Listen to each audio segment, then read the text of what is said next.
Halo teman-teman, nama saya Raja. Nama saya Maximilian Jason. Oke, pada hari ini kita akan bicara apa, Jing? Nah, pada hari ini tuh kita mau cerita tentang Hikayat Reborn. Nah, langsung saja. Jadi, Jing, pada zaman dahulu kala tuh ada sebuah kerajaan yang bernama Kerajaan Istanbul. Kerajaan Istanbul tuh dipimpin oleh seorang raja yang bernama Raja Kilanca. Nah, kondisi kerajaan pada saat itu sangatlah makmur. Rakyat-rakyatnya tidak ada yang sengsara. Soalnya Raja Kilanca ini adalah raja yang sangat bijaksana dalam kepemimpinannya. Nah, Raja Kilanca ini menikah dengan putri yang bernama Nur Zainun. Karena kan pernikahannya ini mereka melahirkan seorang anak yaitu Johann Rashid.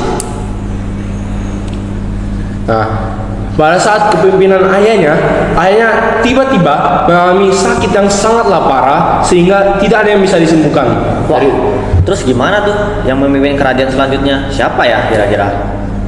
Nah, karena sudah mau meninggal, ayahnya memberikan wasiat terakhirnya kepada putranya yaitu Johann Rashid. Johann Rashid itu diminta untuk memimpin kerajaannya dengan sangat baik, dengan bijak, dengan memperlakukan semua orang dengan baik, segala yang baik lah. Nah, pada saat Johann Rashid itu menjadi raja, Johann Rashid itu baru saja berumur 14 tahun. Sebentar, 14 tahun? Gak salah itu. Orang normal 14 tahun masih belajar loh, masih bersekolah. Kok dia udah memimpin kerajaan ya? Kan itu pasti besar tuh tanggung jawabnya. Nah, karena didesak oleh keadaan, karena ayahnya telah meninggal di usianya segitu, jadi Johann Rashid itu memimpin kerajaan dengan sangat kejam, labil. Jadi semuanya semena-mena gitu. Rakyatnya tuh kayak dilakukan semena-mena karena mentang-mentang dia seorang raja kan. Ya. Nah, karena itu berkepanjangan dia memimpin seperti itu, Allah pun murka. Allah menurunkan kemarau yang sangat panjang untuk kerajaan Istanbul itu. Jadi kemarau biasa kan nggak sampai 6 bulan ya, 3 bulan paling ya untuk yang kemarau parah.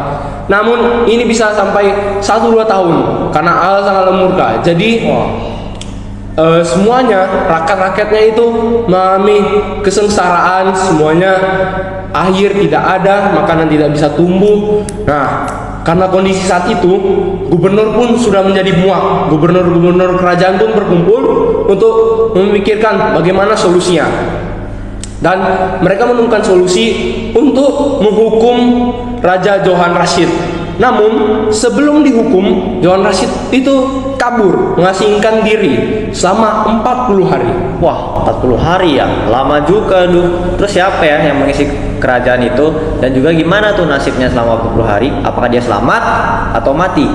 Nah, yang memimpin kerajaan pada saat itu yang menggantikan Raja Johann Rashid yaitu adalah seorang kadi, yaitu Hakim Syariah. Nah, pada saat Johann Rashid di pengasingan selama 40 hari, dia tuh mengalami banyak sekali cobaan dari Allah. Itu perampokan, kehausan, kelaparan, segalanya yang kejam lah di dunia luar itu. Nah, karena pengasingan itu, Johann Rashid pun menemukan titik balik di hidupnya. Johann Rashid pun memilih untuk bertobat dan kembali ke jalan yang benar, mengikuti wasiat ayahnya dan perintah Allah. Johann Rashid pun sudah bertobat, dia memilih untuk kembali ke kerajaannya, yaitu kerajaan Istanbul. Dia tinggal di sana, dan pada saat itu kerajaan Istanbul tuh masih dipimpin oleh kadi. Johann Rashid pun memilih untuk hidup seperti orang biasa saja, menunggu sampai umurnya yang cukup dan tidak labil lagi dan bijaksana untuk memimpin kerajaan kembali. Jadi sementara itu kadi yang memimpin. Wah, untung aja dia mau bertobat. Untung aja nih dia dikasih kesempatan kedua. Bayangin aja kalau para gubernur itu nggak memaafkannya, pasti dia itu udah terpelontang-pelantung di luar sana. Untung aja ya dia mau bertobat. Untung aja dia mau mendengarkan perintah dari gubernurnya dan juga wasiat dari sang bapak. Bayangin aja kalau dia nggak mau dengerin, pasti dia makin sengsara tuh, dihukum sama Tuhan. Nah, benar sih. Jadi kerajaan Istanbul sekarang tuh mengalami masa keemasan lagi setelah Johann Rashid bertobat dan dipimpin oleh kadi.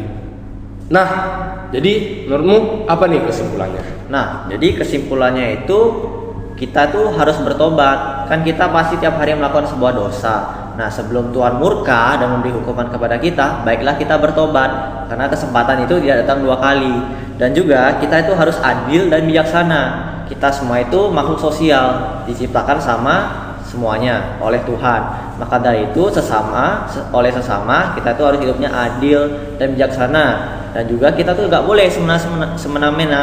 Kenapa? Kalau kita semena-mena itu kita kan merugikan orang lain juga.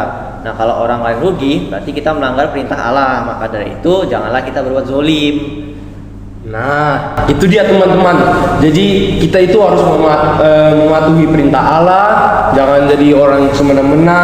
Terus jadilah yang bijaksana. Janganlah asal mengambil keputusan di hidupnya kita. Jadi itu saja untuk cerita hikayat hari ini. Terima kasih, Jay. Ya, terima kasih Raja. Ceritanya bagus banget.